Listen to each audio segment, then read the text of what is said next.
Hi friends, ഇന്നും നമ്മൾ company അക്കൗണ്ട്സിലെ അതായത് ഫിനാൻഷ്യൽ അക്കൗണ്ടിങ്ങിലെ കമ്പനി അക്കൗണ്ട്സ് എന്ന് പറയുന്ന ചാപ്റ്ററിലെ ഒരു പോർഷൻ തന്നെയാണ് ഡിസ്കസ് ചെയ്യുന്നത്. കഴിഞ്ഞ ക്ലാസ്സിൽ നമ്മൾ ടൈപ്സ് ഓഫ് ഷെയർസ് ഏതൊക്കെയാണെന്നുള്ളതൊക്കെ നന്നായിട്ട് പഠിച്ചു കഴിഞ്ഞു. Preference shares and equity shares അല്ലേ, ആ രണ്ട് ടൈപ്സിനെ കുറിച്ചിട്ടും ക്ലിയറായിട്ട് നമ്മൾ ഡിസ്കസ് ചെയ്തതാണ്. ഇന്നത്തെ ക്ലാസ്സിൽ നമ്മൾ ഇഷ്യൂ ഓഫ് ഷെയർസ് ആണ്. ഷെയർ എങ്ങനെയൊക്കെയാണ് ഒരു കമ്പനിയിൽ നിന്നും ഇഷ്യൂ ചെയ്യുന്നത്.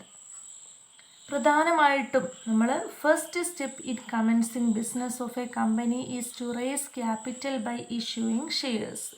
ഒരു കമ്പനിയിലെ ക്യാപിറ്റൽ റേസ് ചെയ്യുന്നത് അവിടെ ഷെയർ പബ്ലിക്കിന് അല്ലെങ്കിൽ പ്രൈവറ്റിന്, ഇങ്ങനെയാണെങ്കിലും എംപ്ലോയീസിനൊക്കെ ആയിട്ടും കമ്പനിയിലുള്ള ഷെയർ ഇഷ്യൂ ചെയ്തുകൊണ്ടാണ് കമ്പനിയിലെ ക്യാപിറ്റൽ റേസ് ചെയ്യുന്നത്. അതാണ് പറയുന്നത് ഫസ്റ്റ് തന്നെ. The first step in commencing business of a company is to raise capital by the issue of shares. ഒരു കമ്പനി സ്റ്റാർട്ട് ചെയ്യുന്ന സമയത്ത് തന്നെ ആ കമ്പനിയിൽ കുറേ ക്യാപിറ്റലിൻ്റെ ആവശ്യം വരും അല്ലേ. അങ്ങനെ ക്യാപിറ്റൽ കമ്പനിയിലേക്ക് വരണമെങ്കിൽ കമ്പനിയിലെ ഷെയറുകൾ എന്ത് ചെയ്യണം, ഇഷ്യൂ ചെയ്തിട്ട് അതിനുള്ള ക്യാഷ് കമ്പനിയിലേക്ക് വരണം. ആ സമയം അങ്ങനെയാണ് ക്യാപിറ്റൽ അവിടെ റേസ് ചെയ്യുന്നത്. The shares of the company can be issued in 3 ways. പ്രധാനമായിട്ടും ഒരു കമ്പനിയിലെ ഷെയർ ഇഷ്യൂ ചെയ്യുന്നത് 3 വേസിലാണെങ്കിൽ, അല്ലെങ്കിൽ അത് ഏതൊക്കെയാണ് 3 വേസ് പറയുന്നത്? Private placement, right issue and public issue. ഒരു കമ്പനിയിലെ ഇഷ്യൂ ഓഫ് ഷെയർസ് 3 വേസിലാണ്: private placement, right issue and public issue. ഇനി ഓരോന്നും എന്താ നോക്കാം. പ്രൈവറ്റ് പ്ലേസ്മെൻറ്റ് എന്താണ്, റൈറ്റ് ഇഷ്യൂ എന്താണ്, പബ്ലിക് ഇഷ്യൂ എന്താണ്? ഒരു കമ്പനിയിലെ ഷെയർ ഇഷ്യൂ ചെയ്യുന്ന ഫസ്റ്റ് വേ ആണ് private placement. Private company cannot issues prospectus. ഇപ്പോൾ കമ്പനികൾ തന്നെ പ്രൈവറ്റ് കമ്പനി ഉണ്ടാവും, പബ്ലിക് കമ്പനി ഉണ്ടാവും. ഈ പ്രൈവറ്റ് കമ്പനികൾക്ക് ഒരിക്കലും പ്രോസ്പെക്ടസ് ഇഷ്യൂ ചെയ്തുകൊണ്ട് പബ്ലിക്കിനെ ഇൻവൈറ്റ് ചെയ്യാൻ കഴിയില്ല. ഇതൊരു മെയിൻ പോയിൻ്റാണ്. ഈ പ്രോസ്പെക്ടസ് എന്ന് പറഞ്ഞാൽ എന്താണ്? ഒരു കമ്പനിയുടെ ഫുൾ ഡീറ്റെയിൽ ആയിട്ടുള്ള വിവരങ്ങൾ അല്ലേ വെച്ചുകൊണ്ട് പബ്ലിക്കിനെ ആ ഒരു ഷെയർ വാങ്ങാൻ വേണ്ടിയിട്ട് ഒരു അഡ്വർടൈസ്മെൻ്റ് എന്നുള്ള രീതിയിൽ പ്രോസ്പെക്ടസ് ഇഷ്യൂ ചെയ്യും അല്ലേ. പബ്ലിക്കിൻ്റെ ഇടയിൽ പ്രോസ്പെക്ടസ് ഇഷ്യൂ ചെയ്തിട്ട് അതിൽ ആ പ്രോസ്പെക്ടസ് കണ്ടുകൊണ്ട് ജനങ്ങൾ എന്ത് ചെയ്യും, ഈ ഒരു കമ്പനിയുടെ ഷെയർ എനിക്ക് വേണമെന്ന് പറഞ്ഞിട്ട് കമ്പനിയിലേക്ക് അപ്ലിക്കേഷൻ അയക്കുകയാണ് ചെയ്യുന്നത്. അങ്ങനെ പബ്ലിക്കിൽ നിന്നും എന്ത് ചെയ്യുന്നില്ല, ഷെയർ ഇൻവൈറ്റ് ചെയ്യാൻ വേണ്ടി പ്രോസ്പെക്ടസ് ഇഷ്യൂ ചെയ്യാൻ ഒരു പ്രൈവറ്റ് കമ്പനിക്ക് സാധിക്കില്ല. Hence it is usually raise its capital by private placement. അതിൻ്റെ പ്രൈവറ്റ് കമ്പനികൾ പ്രൈവറ്റ് പ്ലേസ്മെൻറ്റ് നടത്തി മാത്രമാണ് ഷെയർ ഇഷ്യൂ ചെയ്യുന്നത്. അല്ലാതെ ഒരിക്കലും പ്രോസ്പെക്ടസ് ഇറക്കിക്കൊണ്ട് പബ്ലിക്കിൽ നിന്നും എന്ത് ചെയ്യാൻ കഴിയില്ല, ഷെയർസിന് വേണ്ടിയിട്ട് ഇൻവൈറ്റേഷന് അല്ലെങ്കിൽ അവരെ ഇൻവൈറ്റ് ചെയ്യാൻ കഴിയില്ല. A public limited company can also raise its capital by placing the shares privately and without inviting the public for subscription of its shares. Public കമ്പനിക്ക് വേണമെങ്കിൽ പ്രോസ്പെക്ടസ് ഇറക്കിക്കൊണ്ടും എന്ത് ചെയ്യാൻ പറ്റും, ഷെയർ ഇഷ്യൂ ചെയ്യാൻ കഴിയും.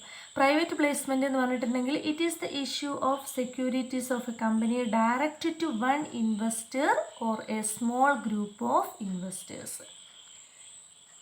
ഇപ്പോൾ പ്രൈവറ്റ് പ്ലേസ്മെൻറ്റ് എന്ന് പറഞ്ഞിട്ടുണ്ടെങ്കിൽ ഒരു കമ്പനിയിലുള്ള ഷെയർസുകൾ ഏതെങ്കിലും ഒരു ഇൻവെസ്റ്റർക്കോ ഡയറക്റ്റായിട്ട് ഒരു ഇൻവെസ്റ്റർക്കോ അല്ലെങ്കിൽ സ്മോൾ ഗ്രൂപ്പ് ഓഫ് ഇൻവെസ്റ്റേഴ്സിനോ ഇഷ്യൂ ചെയ്യുക, അതാണ് private placement.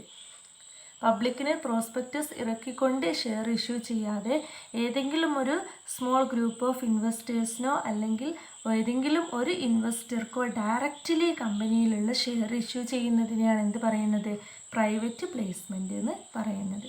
Generally the investor and the financial institution.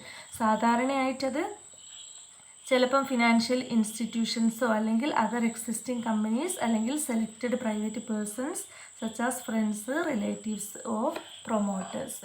കമ്പനിയിലുള്ള പ്രൊമോട്ടേഴ്സിൻ്റെ റിലേറ്റീവ്സോ ഫ്രണ്ട്സോ അല്ലെങ്കിൽ ഏതെങ്കിലും നിലവിലുള്ള കമ്പനികളോ ഏതെങ്കിലും ഫിനാൻഷ്യൽ ഇൻസ്റ്റിറ്റ്യൂഷൻസോ ഒക്കെയാണ് ഈ ഒരു പ്രൈവറ്റ് പ്ലേസ്മെൻറ്റിൽ ഷെയർ വേണമെന്ന് പറഞ്ഞിട്ട് വന്നിട്ട് അവർക്ക് കൊടുക്കുന്നത്. അല്ലെങ്കിൽ നമ്മുടെ ഒരു കമ്പനിയിലെ പ്രൊമോട്ടേഴ്സിൻ്റെ റിലേറ്റീവ്സിനൊക്കെ ആണെങ്കിൽ അവരിങ്ങനെ കമ്പനിയിൽ ഷെയർ ഉണ്ട് എന്ന് പറഞ്ഞിട്ട് അവർ ഡയറക്റ്റായിട്ട് അവർക്ക് കമ്പനിയുടെ ഷെയർ ഇഷ്യൂ ചെയ്ത് കൊടുക്കും.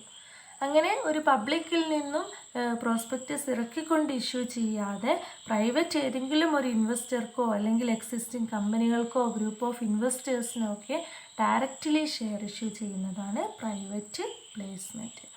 ഇങ്ങനെ പ്രൈവറ്റ് പ്ലേസ്മെൻറ്റ് നടത്തണമെങ്കിലും ഇതിൽ കുറച്ച് കണ്ടീഷൻസ് പറയുന്നുണ്ട്. നമ്മൾ നേരത്തെ പറഞ്ഞതുപോലെ തന്നെ എന്ത് വേണമെന്നാണ് പറയുന്നത്, സ്പെഷ്യൽ റെസൊല്യൂഷന് ഇറക്കിയിരിക്കണം. A company has to pass a special resolution. Special resolution ഇറക്കിയിട്ടില്ലെങ്കിൽ the board of directors should make the application to the central government for obtaining the consent. അല്ലെങ്കിൽ സെൻട്രൽ ഗവൺമെൻറ്റിന് അപ്ലിക്കേഷൻ കൊടുത്തുകൊണ്ട് ഈ ഒരു ഇത്തരം പ്രൈവറ്റ് പ്ലേസ്മെൻറ്റ് നടത്താമെന്നുള്ളതിനുള്ള ഒരു റൈറ്റ് അവർക്ക് നേടിയെടുക്കാം.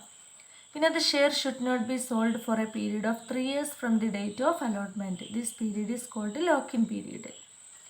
ഇത്തരം ഷെയറുകൾ എന്ത് ചെയ്യാൻ പാടില്ല, ഷുഡ് നോട്ട് ബി സോൾഡ്. ഇങ്ങനെ പ്രൈവറ്റ് പ്ലേസ്മെൻറ്റ് നടത്തിയിട്ടുള്ള, ഇപ്പോൾ പ്രൊമോട്ടേഴ്സിൻ്റെ റിലേറ്റീവ്സിനാണ് ആ കമ്പനിയുടെ കുറച്ച് ഷെയർ പ്രൈവറ്റായിട്ട് ഡയറക്റ്റായിട്ട് ഇഷ്യൂ ചെയ്തതെങ്കിൽ അവർക്ക് ആ ഒരു 3 ഇയേഴ്സിൻ്റെ ഇടയ്ക്ക് ആ ഒരു ഷെയർ വിൽക്കാൻ പാടില്ല. ആ പീരീഡിനെയാണ് എന്ത് പറയുന്നത്, ലോക്ക്-ഇൻ പീരീഡ് എന്ന് പറയുന്നത്. ഇത് നോട്ട് ചെയ്ത് വെക്കണം. ലോക്ക്-ഇൻ പീരീഡ് 3 ഇയേഴ്സാണ് പ്രൈവറ്റ് പ്ലേസ്മെൻറ്റിൽ. അങ്ങനെ കിട്ടിയിട്ടുള്ള ഷെയർ 3 വർഷത്തിൻ്റെ ഇടയ്ക്ക് വിൽക്കാൻ പാടില്ല. അപ്പോൾ പ്രൈവറ്റ് പ്ലേസ്മെൻറ്റ് മീൻസ് ഒരു കമ്പനിയിലെ അവർ പബ്ലിക്കിനെ ഇൻവൈറ്റ് ചെയ്യാതെ അവരറിയുന്ന ഏതെങ്കിലും റിലേറ്റീവ്സിനോ ഏതെങ്കിലും എക്സിസ്റ്റിംഗ് കമ്പനികൾക്കോ ഏതെങ്കിലും ഇൻവെസ്റ്റർക്കോ ഗ്രൂപ്പ് ഓഫ് ഇൻവെസ്റ്റേഴ്സിനോ ഡയറക്റ്റ്ലി ഷെയർ ഇഷ്യൂ ചെയ്യുന്നതാണ് പ്രൈവറ്റ് പ്ലേസ്മെൻറ്റ്. ഇനി എപ്പോഴും എക്സാമിന് ചോദിക്കുന്ന ഒരു ഭാഗമാണ് സ്വിറ്റ് ഇക്വിറ്റിയെ പോലെ തന്നെ വാട്ട് ഈസ് റൈറ്റ് ഇഷ്യൂ. ഒരുവിധം ക്വസ്റ്റ്യൻ പേപ്പറിലൊക്കെ നമ്മൾ കാണുന്നതാണ് ഫിനാൻഷ്യൽ അക്കൗണ്ടിങ്ങിൽ.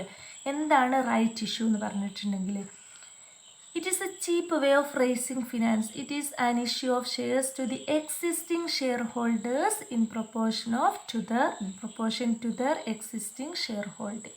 എന്താണ് എക്സിസ്റ്റിംഗ് ഷെയർ ഹോൾഡർ എന്ന് പറഞ്ഞാൽ, ഒരു കമ്പനിയിൽ നിലവിൽ ഷെയർ എടുത്ത ആളെയാണ് അല്ലെങ്കിൽ നിലവിലുള്ള ഷെയർ ഹോൾഡറാണ് എക്സിസ്റ്റിംഗ് ഷെയർ ഹോൾഡർ. അപ്പം നിലവിലുള്ള ഷെയർ ഹോൾഡർക്ക് തന്നെ അവർക്ക് എത്രത്തോളം ഷെയർ ഉണ്ടോ, നിലവിൽ എത്ര ഷെയർ ഉണ്ട്, അതിൻ്റെ പ്രൊപ്പോർഷനേറ്റ് ബേസിൽ ഷെയർ ഇഷ്യൂ ചെയ്യുന്നതാണ് റൈറ്റ് ഇഷ്യൂ, RIGHT. അപ്പം എക്സിസ്റ്റിംഗ് ഷെയർ ഹോൾഡേഴ്സിന് കൊടുക്കുന്ന ഇഷ്യൂ ചെയ്യുന്ന ഷെയറാണ്. ഏതിൻ്റെ ബേസിലാണ്, in proportion to the existing shareholding. അവർ നിലവിൽ അവർക്ക് എത്രത്തോളം ഷെയർ ഉണ്ട്. ഇപ്പോൾ 10,000 ഷെയറുള്ള ഒരാൾക്കും 20,000 ഷെയറുള്ള ഒരാൾക്കും റൈറ്റ് ഇഷ്യൂ 2 ലെവലിലായിരിക്കും വരുന്നത്. അവർക്കുള്ള പ്രൊപ്പോർഷനേറ്റ് ബേസിലായിരിക്കും. 10,000 ഷെയറുള്ള ഒരാൾക്ക് 20,000 ഷെയറുള്ള ആളുടെ അത്രയും ഷെയർ ഇഷ്യൂ ചെയ്തോളണം എന്നില്ല കമ്പനി. അപ്പം അവരുടെ പ്രൊപ്പോർഷനേറ്റ് എക്സിസ്റ്റിംഗ് ഷെയർ ഹോൾഡിങ്ങിൻ്റെ ബേസിലാണ് ഷെയർ അവർക്ക് ഇഷ്യൂ ചെയ്യുന്നത്. അപ്പോൾ ഇതിൽ ഓർത്ത് വെക്കേണ്ട മെയിൻ പോയിൻ്റ്, ആർക്കാണ് ഷെയർ ഇഷ്യൂ ചെയ്യുന്നത്, issue to the existing share holding. ഇതൊക്കെ എന്ത് ചെയ്യാം, നോട്ട് ചെയ്ത് വെച്ചിട്ട് നോട്ട്ബുക്കിലേക്ക് എഴുതിയെടുത്തിട്ട് പഠിക്കുക ഓരോരുത്തരും. അപ്പം റൈറ്റ് ഇഷ്യൂ. ഇനി പബ്ലിക് ഇഷ്യൂ. നമ്മൾ പറഞ്ഞു 3 വേസിലാണ് private placement, right issue and public issue. Public issue എന്ന് പറഞ്ഞാൽ എന്താണ്, selling of shares or securities to the public by issue of prospectus. ഒരു കമ്പനിയുടെ എല്ലാ ഡീറ്റെയിൽസും അടങ്ങിയിട്ടുള്ള, നമ്മളിപ്പോൾ ഒരു കോളേജിൽ സ്റ്റുഡൻസിന് പ്രോസ്പെക്റ്റസ് കൊടുക്കുന്നുണ്ട് അല്ലേ, ആ ഒരു കോളേജിനെ പറ്റി അതിൻ്റെ കോഴ്സിനെ കുറിച്ചിട്ടും എല്ലാ കാര്യങ്ങളും അടങ്ങിയിട്ടുള്ള ഒരു പ്രോസ്പെക്റ്റസ്. അതേപോലെ ഓരോ കമ്പനികളും അവരുടെ കാര്യങ്ങളെല്ലാം അടങ്ങിയിട്ടുള്ള പ്രോസ്പെക്റ്റസ് ഇറക്കുന്നുണ്ട് അല്ലേ. അങ്ങനെ പ്രോസ്പെക്റ്റസ് ഇഷ്യൂ ചെയ്തുകൊണ്ട് ഷെയർ ഇഷ്യൂ ചെയ്യുന്നതിനെയാണ് ആ ഒരു പബ്ലിക് ഇഷ്യൂ എന്ന് പറയുന്നത്. Public issue is 2 types. 2 തരത്തിൽ പറയുന്നുണ്ട് public issue. Initial public offer and offer for sale. ഇപ്പോൾ പബ്ലിക് ഇഷ്യൂ എന്ന് പറഞ്ഞാൽ ഷെയർ ഇഷ്യൂ ചെയ്യുന്നത് എങ്ങനെയാണ്, സെക്യൂരിറ്റി ഇഷ്യൂ ചെയ്യുന്നത് by the issue of prospectus. Prospectus ഇറക്കിക്കൊണ്ട് കമ്പനിയുടെ ഷെയർ ഇഷ്യൂ ചെയ്യുക, അതാണ് പബ്ലിക് ഇഷ്യൂ. അത് തന്നെ 2 ടൈപ്സ് ഉണ്ട്, initial public offer and offer for sale. Initial means first time അല്ലേ, ഇനീഷ്യൽ പബ്ലിക് ഓഫർ അല്ലെങ്കിൽ IPO. വാട്ട് ഈസ് IPO എന്ന് ചോദിക്കാം, ഇനീഷ്യൽ പബ്ലിക് ഓഫർ. ഈ ഒരു മെത്തേഡിൽ എന്താ പറയുന്നത്, raising securities in which a company sells shares or stock to the general public പൊതുജനങ്ങൾക്കാണ് ഫോർ ദി ഫസ്റ്റ് ടൈമിൽ, അതായത് രണ്ടാമത് എക്സിസ്റ്റിംഗ് ഷെയർ ഹോൾഡർക്കല്ല ഈ ഇനീഷ്യൽ പബ്ലിക് ഓഫർ അല്ലേ. ഫസ്റ്റ് ടൈമിൽ തന്നെ ഒരു കമ്പനിയുടെ ഷെയർ ജനറൽ പബ്ലിക്കിന് ഇഷ്യൂ ചെയ്യുന്നതിനെയാണ് ഇനീഷ്യൽ പബ്ലിക് ഓഫർ അല്ലെങ്കിൽ IPO എന്ന് പറയുന്നത്. എന്നാൽ ഓഫർ ഫോർ സെയിലോ, ഇത് വിൽക്കാൻ വേണ്ടിയിട്ട് ഓഫർ കൊടുക്കുകയാണ് അല്ലെങ്കിൽ മറ്റാരെങ്കിലും മുഖേന. Under this method instead of offering shares directly to the പബ്ലിക്കിന് ഡയറക്റ്റ്ലി കൊടുക്കാം by the company itself. It offer through the intermediary such as issue houses, merchant banks, investment of banks or firms of stock brokers മുഖേനയോ, investment bank മുഖേനയോ, merchant bank, issue house മുഖേനയോ ഒക്കെ അവരെയൊക്കെ ഒരു ഇൻ്റർമീഡിയർ ആക്കിയിട്ടൊക്കെ എന്ത് ചെയ്യാം, ഒരു കമ്പനിയുടെ ഷെയർ പൊതുജനങ്ങൾക്ക് ഇഷ്യൂ ചെയ്യുന്നതാണ് ഓഫർ ഫോർ സെയിൽ. അപ്പം ഓഫർ ഫോർ സെയിൽ അത് വിൽക്കാൻ വേണ്ടിയിട്ടില്ല, ആർക്ക് വേണമെങ്കിലും അത് വന്നിട്ട് എടുക്കാം. അപ്പോൾ പബ്ലിക് ഇഷ്യൂ ഇനീഷ്യലി ആയിട്ട് ഇഷ്യൂ ചെയ്യുന്നതാണ്, പിന്നെ ഓഫർ ഫോർ സെയിൽ, അത് രണ്ടുമാണ് പബ്ലിക് ഇഷ്യൂവിൽ വരുന്നത്. അപ്പം 3 ടൈപ്സ് നമ്മൾ പറഞ്ഞു, 3 വേസ് നമ്മൾ പറഞ്ഞു. പ്രൈവറ്റ് പ്ലേസ്മെൻറ്റും, പിന്നെ റൈറ്റ് ഇഷ്യൂ എന്ന് പറഞ്ഞാൽ എക്സിസ്റ്റിംഗ് ഷെയർ ഹോൾഡേഴ്സിന് കൊടുക്കുന്നതാണ്. പബ്ലിക് ഇഷ്യൂ എന്ന് പറഞ്ഞാൽ ജനറൽ പബ്ലിക്കിന് ഇഷ്യൂ ചെയ്യുന്നതാണ്. അത് ഇനീഷ്യൽ പബ്ലിക് ഓഫർ കൊണ്ട് ഫസ്റ്റ് ടൈമിൽ തന്നെ കൊടുക്കുന്നതാണ് initial public offer. Offer for sale എന്ന് പറഞ്ഞാൽ പല ഇൻ്റർമീഡിയറീസ് മുഖേനയോ ഡയറക്റ്റിന് നേരിട്ടോ ഒക്കെ എന്ത് ചെയ്യുക, കമ്പനി പബ്ലിക്കിന് ഷെയർ ഇഷ്യൂ ചെയ്യുക. അതാണ് ഓഫർ ഫോർ സെയിൽ. ഇനി ഒരു കമ്പനിയിലെ പുതിയൊരു ഷെയർ, അതാണ് procedure of issuing new share issue ചെയ്യുന്നതിനുള്ള കുറച്ച് പ്രൊസീജിയറാണ് നമ്മൾ പറയുന്നത്. അത് തന്നെ 2 രീതിയിൽ, ഫിക്സഡ് പ്രൈസ് ഓഫർ മെത്തേഡും ബുക്ക് ബിൽഡിംഗ് മെത്തേഡും. ഫിക്സഡ് പ്രൈസ് എന്ന് പറഞ്ഞാൽ ഒരു ഷെയറിൻ്റെ വാല്യൂ ഫിക്സഡ് റേറ്റ് തന്നെ ആയിരിക്കും അല്ലേ. ആ ഒരു റേറ്റിൽ പറയുന്ന ഒരു കമ്പനിയുടെ ഷെയറിൻ്റെ വാല്യൂ ഇത്രയാണെന്ന് പറഞ്ഞാൽ ഒരു ഫിക്സഡ് റേറ്റ് വെച്ചുകൊണ്ട് ഇഷ്യൂ ചെയ്യുകയാണ്. അപ്പം ഇതിൽ പ്രൊസീജിയറാണ് പറയുന്നത്, issue of new share issue ചെയ്യുന്നതിനുള്ള പ്രൊസീജിയർ നമുക്ക് ജസ്റ്റ് ഒന്ന് ഡിസ്കസ് ചെയ്തിട്ട് പോവാം. ഫസ്റ്റ് തന്നെ എന്താ ചെയ്യുന്നത്, സെലക്ഷൻ ഓഫ് മെർച്ചൻ്റ് ബാങ്കർ ഉണ്ടാവും അല്ലേ. നമ്മളൊരു ഫിനാൻഷ്യൽ അസിസ്റ്റൻസ് ഇഷ്യൂ ഓഫ് ഷെയർസിന് യൂസ് ചെയ്യുന്ന അല്ലെങ്കിൽ അവർക്ക് ഫിനാൻഷ്യൽ അസിസ്റ്റൻസ് കൊടുക്കുന്ന, ഫിനാൻഷ്യൽ സർവീസ് പ്രൊവൈഡ് ചെയ്യുന്ന ബാങ്കുകൾ, merchant banker. It is the institution concerned with the giving a financial service to the business. It includes advising on and arranging share issue.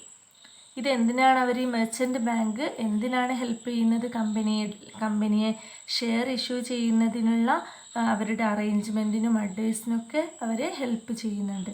The issuing company should select the merchant banker to manage its issue. ഒരു കമ്പനിയുടെ share issue ചെയ്യുന്നതിന് manage ചെയ്യാൻ, അതിൻ്റെ കാര്യങ്ങളൊക്കെ അതിൻ്റെ financial സർവീസുകളൊക്കെ provide ചെയ്യാൻ പറ്റുന്ന bank ഏതാണോ ആ മെർച്ചൻ്റ് ബാങ്കിനെ ആദ്യം സെലക്ട് ചെയ്യുകയാണ് ഫസ്റ്റ് സ്റ്റെപ്പ്. ഒരു പുതിയ ഷെയർ ഇഷ്യൂ ചെയ്യാൻ വേണ്ടിയിട്ടുള്ള പ്രൊസീജിയറാണ് പറയുന്നത്. ഫസ്റ്റ് എന്ത് ചെയ്യണം, ഏതാണോ ആ ഒരു ഫിനാൻഷ്യൽ സർവീസ് പ്രൊവൈഡ് ചെയ്യുന്ന മെർച്ചൻ്റ് ബാങ്കറെ സെലക്ട് ചെയ്യണം. നെക്സ്റ്റ് സ്റ്റെപ്പ് എന്താണ്, ഇഷ്യൂ ഓഫ് എ പ്രോസ്പെക്ടസ്.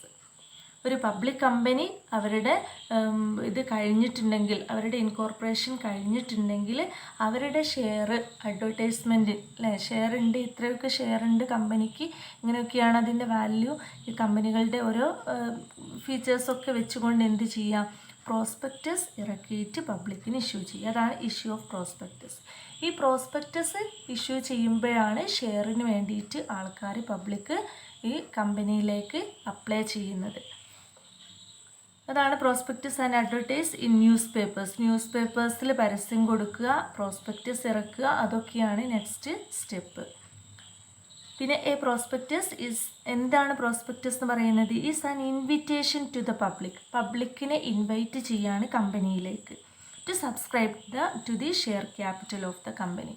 ഒരു കമ്പനിയുടെ ഷെയർ ക്യാപിറ്റൽ വാങ്ങാൻ വേണ്ടിയിട്ട് കമ്പനിയിലേക്ക് ആൾക്കാരെ ക്ഷണിക്കുന്ന ഒരു ഇൻവിറ്റേഷൻ ആണ് എന്ത്, പ്രോസ്പെക്ടസ് എന്ന് പറയുന്നത്. It is generally circulated to the public in printed notice. അതിൽ പറയുന്നുണ്ട് a copy of the prospectus signed by the directors must be filed with registrar. ഈ പ്രോസ്പെക്ടസിൻ്റെ ഒരു കോപ്പി ഡയറക്ടർ സൈൻ ചെയ്തിട്ട് രജിസ്ട്രാറുടെ അടുത്ത് ഫയൽ ചെയ്തിരിക്കണം.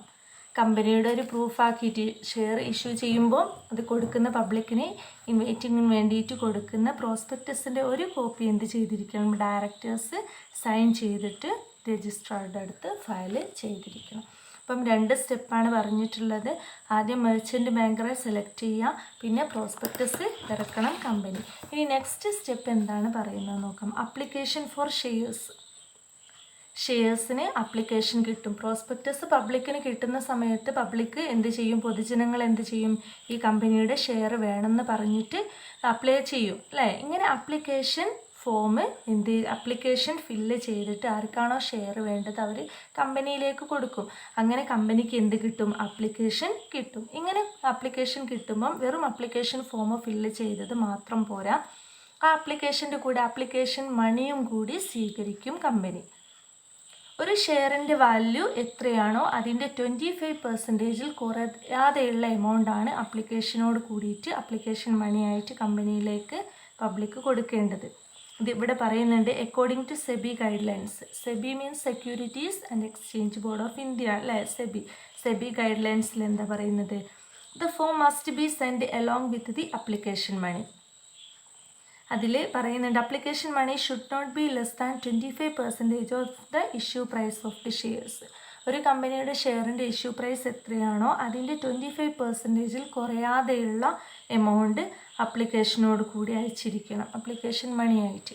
അപ്പം ഒരു ഷെയറിൻ്റെ വാല്യൂ 10 രൂപയാണെങ്കിൽ 10 രൂപയുള്ള ഒരു ഷെയറിന് അതിൻ്റെ 25% എന്ന് പറഞ്ഞാൽ 2.5 അല്ലേ, 2.5 രൂപ എന്ത് ചെയ്തിരിക്കണം, അപ്ലിക്കേഷൻ മണിയായിട്ട് ആ ആപ്ലിക്കേഷൻ ഫില്ല് ചെയ്ത് കമ്പനിയിലേക്ക് അയക്കുന്നതിൻ്റെ കൂടെ അയച്ചിരിക്കണം. അപ്പോൾ കമ്പനിക്ക് എന്ത് കിട്ടും, കുറേ അപ്ലിക്കേഷൻ കിട്ടും, അതോടുകൂടി കുറേ അപ്ലിക്കേഷൻ മണിയും കിട്ടും, ക്യാഷ് കുറേ വരും അല്ലേ കമ്പനിയിലേക്ക്. അങ്ങനെ ഇത് ചെയ്യുന്ന സമയത്ത് application money should not be less than 5% of the nominal value of the shares. ആ കമ്പനിയുടെ നോമിനൽ വാല്യൂവിൻ്റെ 5%ലും കുറയാൻ പാടില്ല അപ്ലിക്കേഷൻ മണി കിട്ടുന്നത്. പ്രോസ്പെക്ടസ് ഇറക്കി കഴിഞ്ഞിട്ട് പിന്നെ അപ്ലിക്കേഷൻ ഫോർ ഷെയർസാണ്, അപ്ലിക്കേഷൻ സ്വീകരിക്കുക. പിന്നെ അപ്ലിക്കേഷനൊക്കെ കിട്ടിക്കഴിഞ്ഞാൽ പിന്നെ നെക്സ്റ്റ് സ്റ്റെപ്പ് എന്താണ്, allotment of shares to the applicants. ഈ അപ്ലിക്കൻസിനൊക്കെ ഷെയർ അലോട്ട് ചെയ്ത് കൊടുക്കുക. ഷെയർ വേണമെന്ന് പറഞ്ഞിട്ട് കുറേ ആൾക്കാർ അപ്ലൈ ചെയ്തിട്ടുണ്ടാവും, അപ്ലിക്കേഷൻ മണിയോട് കൂടിയിട്ട് അപ്ലൈ ചെയ്തിട്ടുണ്ടാവും. അവർക്ക് എന്ത് ചെയ്യാം, കമ്പനിയുടെ ഷെയർ ഇഷ്യൂ ചെയ്യുക, അല്ലെങ്കിൽ allotment of shares to the അപ്ലിക്കൻറ്റിന് ഷെയർ അലോട്ട് ചെയ്ത് കൊടുക്കുക. After the close of the last date of application, the board of directors will proceed to allot shares to the applicants. അപ്പം അലോട്ട്മെൻറ്റ് ഓഫ് ഷെയർസ് എന്ന് പറഞ്ഞാൽ issuing share to the applicants in response to their application for shares. The fact of allotment is intimated to an allottee by a letter of allotment.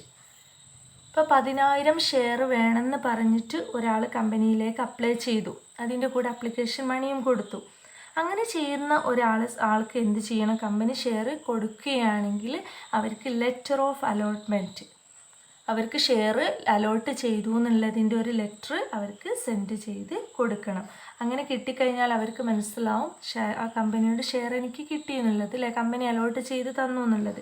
ഇനി if no allotment is made to an applicant, ഒരു അപ്ലിക്കൻറ്റിനെ share allot ചെയ്ത് കൊടുക്കാൻ കഴിയുന്നില്ലെങ്കിൽ a letter of regret is issued to him by the application money will be returned.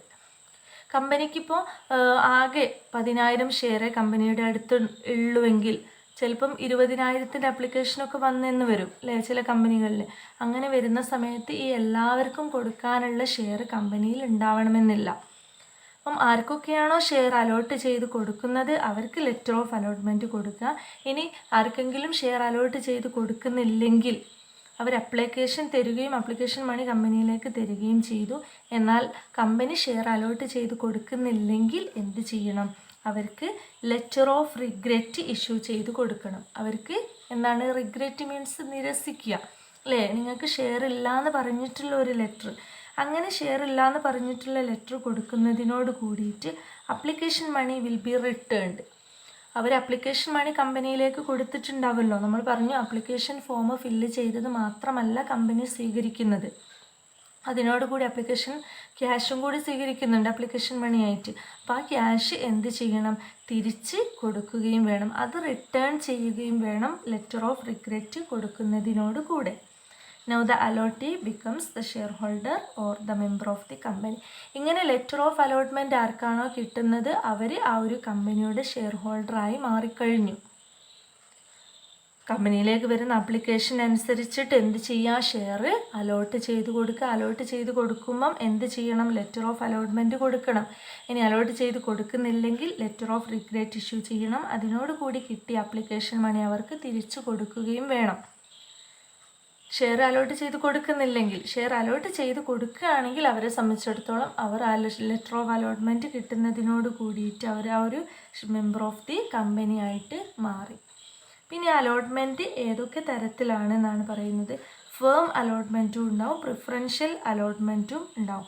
Firm allotment എന്ന് പറഞ്ഞാൽ പ്രൊമോട്ടേഴ്സിനോ financial institutions employees of the company NRIs specified number of shares out of this total issue അവർക്ക് കൊടുക്കുന്നത്. പിന്നെ preferential allotment എന്ന് പറഞ്ഞാൽ made at a pre determined price to the pre identified people having strategic stake in the company. Promoters, venture capitalist ഇവരൊക്കെ pre identified ആയിട്ടുള്ള പീപ്പിൾസിന് allot ചെയ്ത് കൊടുക്കുന്നതാണ്, ഷെയർ അലോട്ട് ചെയ്ത് കൊടുക്കുക അല്ലേ. ഫേം അവരുടെ പിന്നെ എംപ്ലോയീസിനോ ഏതെങ്കിലും ഫിനാൻഷ്യൽ ഇൻസ്റ്റിറ്റ്യൂഷൻസിനോ പ്രൊമോട്ടേഴ്സിനോ ഒക്കെ ഷെയർ അലോട്ട് ചെയ്ത് കൊടുക്കാം. അതേപോലെ ഏതെങ്കിലും ഐഡൻറ്റിഫൈഡ് ആയിട്ടുള്ള മുൻകൂട്ടി തീരുമാനിച്ച് വെച്ച കുറച്ച് പേഴ്സൺസിനും അലോട്ട് ചെയ്ത് കൊടുക്കാം. ഇങ്ങനെ പബ്ലിക്കിന് കൊടുക്കുന്നതിൻ്റെ പുറമെയായിട്ട് ഇങ്ങനെ ഷെയർ അലോട്ട് ചെയ്ത് കൊടുത്തു കഴിഞ്ഞാൽ പിന്നെ നെക്സ്റ്റ് സ്റ്റെപ്പ് എന്താണ്? Issue of share certificate. Letter of allotment ഒക്കെ കൊടുത്തവർക്ക് ഷെയറും അലോട്ട് ചെയ്ത് കഴിഞ്ഞാൽ പിന്നെ എന്തും കൂടി വേണം? Issue of share certificate. Share certificate കൊടുക്കണം ഷെയർ ഹോൾഡേഴ്സിന്, എന്നാലേ അവർക്ക് ഒരു ഷെയറിനുള്ള പ്രൂഫായിട്ട് അവർക്ക് സൂക്ഷിച്ച് വെക്കാൻ കഴിയുള്ളൂ. On receipt of allotment money the company issue share certificate under its common seal. ഒരു കമ്പനിക്ക് നമ്മൾ പറഞ്ഞു കോമൺ സീൽ ഉണ്ടാവും അല്ലേ, കമ്പനിയുടെ സീൽ ഉണ്ടാവും. ആ സീല് വെച്ചുകൊണ്ടുള്ള ഒരു ഷെയർ സർട്ടിഫിക്കറ്റ് കമ്പനി ഷെയർ ഹോൾഡർക്ക് അലോട്ട് ചെയ്ത് കൊടുക്കണം. അലോട്ട്മെൻറ്റ് മണി കിട്ടിക്കഴിഞ്ഞാൽ ഫസ്റ്റ് അപ്ലിക്കേഷൻ മണി കിട്ടും. അപ്ലിക്കേഷൻ മണി കിട്ടിയിട്ട് കുറച്ച് പേർക്ക് ഷെയർ അലോട്ട് ചെയ്ത് കൊടുക്കും, ചിലപ്പം ഫുൾ ആൾക്കാർക്ക് കൊടുക്കും. ഫുൾ ആൾക്കാർക്ക് കൊടുക്കാൻ കഴിഞ്ഞിട്ടില്ലെങ്കിൽ കുറച്ച് ആൾക്കാർക്ക് ലെറ്റർ ഓഫ് റിഗ്രറ്റും അലോട്ട്മെൻറ്റ് മണി തിരിച്ചും കൊടുക്കും. പിന്നെ അവർക്ക് ഷെയർ അലോട്ട് ചെയ്ത് കൊടുക്കും. ഇങ്ങനെ അലോട്ട് ചെയ്ത് കൊടുക്കുമ്പം അലോട്ട്മെൻറ്റ് മണി വീണ്ടും കമ്പനിയിലേക്ക് കമ്പനി വാങ്ങും. 10 രൂപയുള്ളൊരു ഷെയറിന് നമ്മൾ പറഞ്ഞു 2.5 രൂപ അപ്ലിക്കേഷൻ മണിയായിട്ട് കിട്ടും, ബാക്കി 7 രൂപ കിട്ടാനുണ്ടാവും. അതിൽ ഒരു നിശ്ചിത എമൗണ്ട് അലോട്ട്മെൻറ്റ് മണിയായിട്ട് അവരെന്ത് ചെയ്യും? കമ്പനിയിലേക്ക് വാങ്ങും. എന്നിട്ട് എന്ത് ചെയ്യണം? ഷെയർ സർട്ടിഫിക്കറ്റ് ഇഷ്യൂ ചെയ്ത് കൊടുക്കുകയുമാണ് ചെയ്യുന്നത്. അപ്പം ഒരു പുതിയ ഷെയർ അലോട്ട് ചെയ്യുമ്പോഴുള്ള സ്റ്റെപ്സുകൾ, പ്രൊസീജിയേഴ്സാണ് നമ്മൾ പറഞ്ഞിട്ടുള്ളത്. ഫസ്റ്റ് മെർച്ചൻ്റ് ബാങ്കറെ സെലക്ട് ചെയ്യാം. പിന്നെ കമ്പനി വേണ്ടത് പ്രോസ്പെക്റ്റസ് ഇറക്കുകയാണ്. പിന്നെ അപ്ലിക്കേഷൻ ആണ്. അപ്ലിക്കേഷൻ മണിയോട് കൂടിയിട്ട് അപ്ലിക്കേഷൻ സ്വീകരിക്കുക. അപ്ലിക്കേഷൻ സ്വീകരിച്ചതിൻ്റെ ശേഷം ഷെയർ അവർക്ക് അലോട്ട് ചെയ്ത് കൊടുക്കുക അല്ലേ, ലെറ്റർ ഓഫ് അലോട്ട്മെൻറ്റ് സെൻഡ് ചെയ്ത് കൊടുക്കുക. അല്ലെങ്കിൽ ലെറ്റർ ഓഫ് റിഗ്രറ്റ് അലോട്ട് ചെയ്ത് കൊടുക്കുക. അതിൻ്റെ ശേഷം ഷെയർ സർട്ടിഫിക്കറ്റും ഇഷ്യൂ ചെയ്യേണ്ടതുണ്ട്. ഇത്രയും പ്രോസസ്സായി കഴിഞ്ഞാൽ ഒരു കമ്പനിയുടെ ഷെയർ എന്ത് ചെയ്തു? ഇഷ്യൂ ചെയ്തതായിട്ട് പ്രഖ്യാപിക്കും, അല്ലെങ്കിൽ ആ ഒരു കൺഫർമേഷൻ വരും. പിന്നെ അതിൻ്റെ ബാക്കിയായിട്ട് കുറഞ്ഞൊരു ഭാഗം കൂടി നമ്മൾ പറയാം. Minimum subscription. മിനിമം സബ്സ്ക്രിപ്ഷൻ കൊണ്ട് ഉദ്ദേശിക്കുന്നത് ഒരു കമ്പനി പറയുന്നുണ്ട് ഇതിൽ, it is the minimum amount of capital fixed by the directors to be raised from the members by way of subscription. It must be started in the articles of association and prospectus. No allotment of shares can be made unless the minimum subscription is raised from the application for shares. ഒരു കമ്പനിയുടെ share വിൽക്കാം എന്ന് പറഞ്ഞിട്ട് prospectus ഇറക്കിയിട്ട് പബ്ലിക്കിന് കൊടുക്കും അല്ലേ. അങ്ങനെ പബ്ലിക്കിന് കൊടുക്കുന്ന സമയത്ത് പബ്ലിക്കിൻ്റെ അടുത്ത് നിന്നും അപ്ലിക്കേഷൻ വരും. ഇങ്ങനെ അപ്ലിക്കേഷൻ വരുന്നത് ഒരു മിനിമം സബ്സ്ക്രിപ്ഷനെങ്കിലും ഉണ്ടായിരിക്കണം. ഒരു കമ്പനി എത്രയാണോ ഷെയർ ഇഷ്യൂ ചെയ്യാൻ തീരുമാനിച്ചിട്ടുള്ളത് ആ തീരുമാനിച്ചതിൻ്റെ 90% എങ്കിലും അപ്ലിക്കേഷൻ കമ്പനിയിലേക്ക് വന്നെങ്കിൽ മാത്രമേ കമ്പനിക്ക് എന്ത് ചെയ്യാൻ പറ്റുള്ളൂ, ഷെയർ ഇഷ്യൂ ചെയ്യാൻ കഴിയുകയുള്ളൂ. അതാണ് മിനിമം സബ്സ്ക്രിപ്ഷൻ കൊണ്ട് ഉദ്ദേശിക്കുന്നത്. ഇപ്പം കമ്പനീസ് ആക്റ്റിലെ 39 സെക്ഷൻ പറയുന്നുണ്ട്, the company must collect minimum subscription of 90% of the issued amount.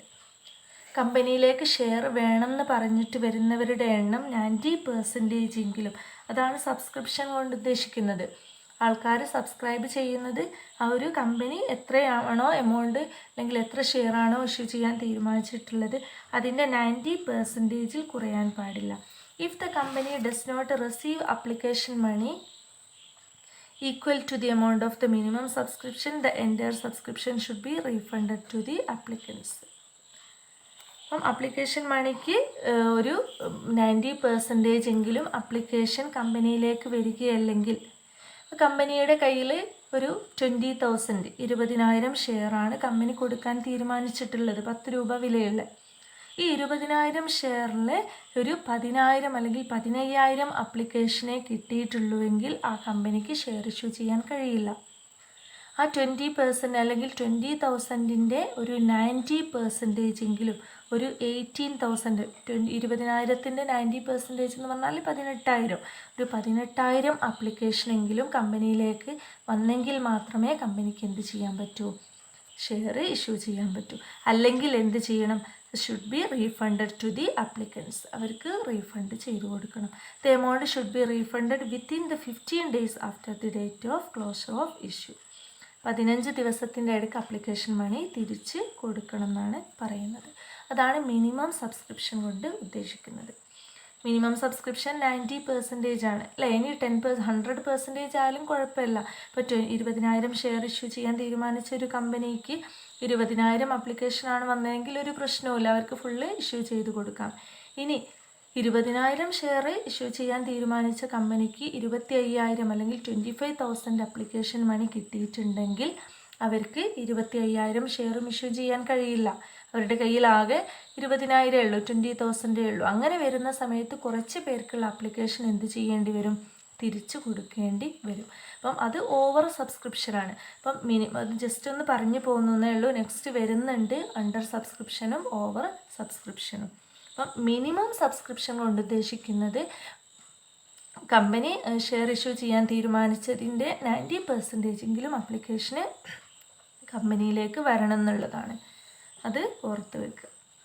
അപ്പം ഇത്രയൊക്കെയാണ് നമ്മൾ ഈ ഒരു ഭാഗത്ത് പഠിക്കുന്നത്. പിന്നെ ഷെയർസ് പേബിൾ ബൈ ഇൻസ്റ്റാൾമെൻറ്റ്, ഷെയറിൻ്റെ ക്യാഷ് കമ്പനി ഓരോ ഇൻസ്റ്റാൾമെൻ്റ് ആയിട്ട് വാങ്ങിയെടുക്കും. ഇപ്പോൾ 25% അപ്ലിക്കേഷൻ മണിയോട് കൂടി കിട്ടും, പിന്നെ അലോട്ട്മെൻറ്റ് മണിയോട് കൂടി 25% വാങ്ങും, പിന്നെയും 50,000 ഉണ്ടാവും, 50% ഉണ്ടാവും. ആ 50%ന് ഫസ്റ്റ് അലോട്ട്മെൻറ്റ്, സെക്കൻഡ് അലോട്ട്മെൻറ്റ് എന്ന് പറഞ്ഞിട്ട് ഇൻസ്റ്റാൾമെൻ്റ് ആയിട്ട് കമ്പനിക്ക് ആ ഷെയറിൻ്റെ വാല്യൂ ഷെയർ ഹോൾഡേഴ്സിൽ നിന്നും വാങ്ങിയെടുക്കുകയാണ് ചെയ്യുന്നത്. അതാണ് പേബിൾ ബൈ ഇൻസ്റ്റാൾമെൻറ്റ്. പിന്നെ അത് ഇൻസ്റ്റാൾമെൻറ്റ് ആയിട്ട് കൊടുക്കുന്നത്, പിന്നെ ഷെയറും ഇതേപോലെ ഇൻസ്റ്റാൾമെൻ്റ് ആയിട്ട് കൊടുക്കുന്നുണ്ട്. അപ്പം ഇത്രയും ഭാഗങ്ങളാണ് നമുക്ക് ഈ ഒരു ഇന്നത്തെ ക്ലാസ്സിൽ ഡിസ്കസ് ചെയ്യുന്നത്. അപ്പോൾ ഇതിൻ്റെ ബാക്കി നമുക്ക് എങ്ങനെയാണ് ഒരു ഷെയർ ഇഷ്യൂ ചെയ്യുമ്പം അപ്ലിക്കേഷൻ മണി അലോട്ട്മെൻറ്റ് മണിയൊക്കെ കിട്ടുന്നത്, അതെങ്ങനെ നമ്മൾ അതിൻ്റെ എൻട്രീസ്, ജേണൽ എൻട്രീസ് റെക്കോർഡ് ചെയ്ത് വെക്കും എന്നൊക്കെയുള്ളത് നെക്സ്റ്റ് ക്ലാസ്സിൽ നമുക്ക് ഡിസ്കസ് ചെയ്യാം. ഇന്ന് നമ്മൾ പഠിച്ചിട്ടുള്ളത് ഇത് ഷെയറുകളുടെ ഇഷ്യൂ ചെയ്യുന്നതിൻ്റെ ഏതൊക്കെ വേസാണ്. അത് private placement, right issue, public issue അല്ലേ. അങ്ങനെ ചെയ്യുന്ന സമയത്ത് പുതിയ ഷെയർ ഇഷ്യൂ ചെയ്യുമ്പം ഓരോ കമ്പനികളും ഫോളോ ചെയ്യേണ്ട പ്രൊസീജിയേഴ്സാണ് നമ്മൾ പിന്നെ പഠിച്ചിട്ടുള്ളത്.